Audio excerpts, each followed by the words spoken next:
Student assessment जुलाई 2025 class 9 subject science. पहला question है, वेग का एसआई मात्रक क्या है? तो इसका आंसर होगा मीटर पर सेकेंड। प्रश्न नंबर 2, नारियल का रेशे युक्त छिलका किस उत्तक से बना होता है? आंसर है स्क्लेरेन काइमा। प्रश्न नंबर 3, द्रव अवस्था में परिवर्तित हुए बिना ठोस से सीधी गैस बनने की प्रक्रिया को ऊर्ध्वपातन कहते हैं या सब्लिमेशन कहते हैं।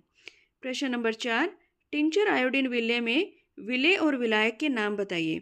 विलेय है आयोडीन और विलायक है इथेनॉल। प्रश्न 5, निम्नलिखित प्रश्न में दो कथन है, अभिकथन ए और कारण आर। प्रश्न के नीचे दिए गए उपयुक्त विकल्प का चयन करते हुए उत्तर दीजिए। अभिकथन ए, कोशिका भित्ति पादप तथा जंतु कोशिका दोनों में पाई जाती है। ये गलत है, क्योंकि कोशिका भित्ति जो है वो सिर्फ पादप कोशिका में पाई जाती है, ना कि जंतु कोशिका में। आर, कोशिका भित्ति कोशिका को संरचनात्मक सहायता तथा सुरक्षा प्रदान करती है। ये सही है। हमारा ए कथन जो है वो असत्य है और आर सत्य है, इसलिए डी ऑप्शन सही है।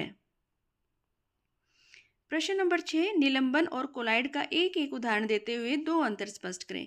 हमें पता है कि जो निलंबन होता है वो होता है रेत का पानी या चौक पाउडर का पानी। कोलाइड जो है वो है दूध, कोहरा या पेंट। इसके बाद है प्रश्न 7, निम्नलिखित के कार्य बताइए। स्नायु, कंडरा, उपास्थि, जाइलम। स्नायु जो है उसको हम लिगामेंट कहते हैं, जो हड्डी को हड्डी से जोड़ता है। इसका कार्य है जोड़ों को स्थिरता प्रदान करना। कंडरा यानी टेंडोन, टेंडोन का काम है हड्डियों को मांसपेशियों से जोड़ना, ये शरीर को गति प्रदान करते हैं। उपास्थि, जोड़ों को सहारा देना, हड्डियों के बीच में घर्षण को कम करना। जाइलम, जाइलम का कार्य है पौधों में जल व खनिज लवणों का संवहन करना। अब है इसका बी पोर्शन, बी पार्ट। एक व्यक्ति 10 मीटर की भुजा वाले वर्गाकार मैदान का एक चक्कर 20 सेकंड में लगाता है। 1 मिनट 40 सेकंड पश्चात उस व्यक्ति का विस्थापन क्या होगा? हमें पता है कि 1 मिनट 40 सेकंड में 100 सेकंड हो जाएंगे और एक चक्कर लगाने में वह व्यक्ति 20 सेकंड का समय लेता है, इसलिए उसने पूरे 5 चक्कर पूरे कर लिए और वो उसी जगह पर आकर खड़ा हो गया जहाँ से उसने शुरुआत करी थी, इसलिए इसका विस्थापन होगा 0। प्रश्न नंबर 8, जंतु कोशिका व पादप कोशिका में 3 अंतर स्पष्ट कीजिए।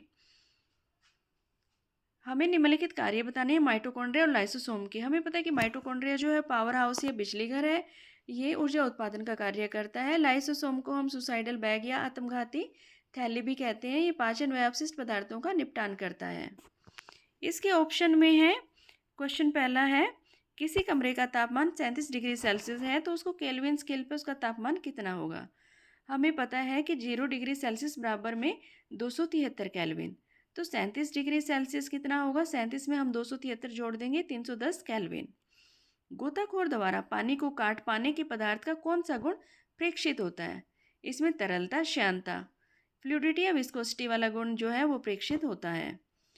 ऑप्शन सी है, निम्नलिखित कारकों का वाष्पीकरण की दर पर क्या प्रभाव पड़ेगा?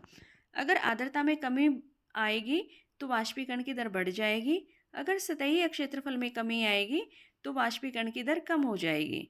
अगर वायु की गति तेज हो जाएगी तो वाष्पीकरण की दर भी बढ़ जाएगी।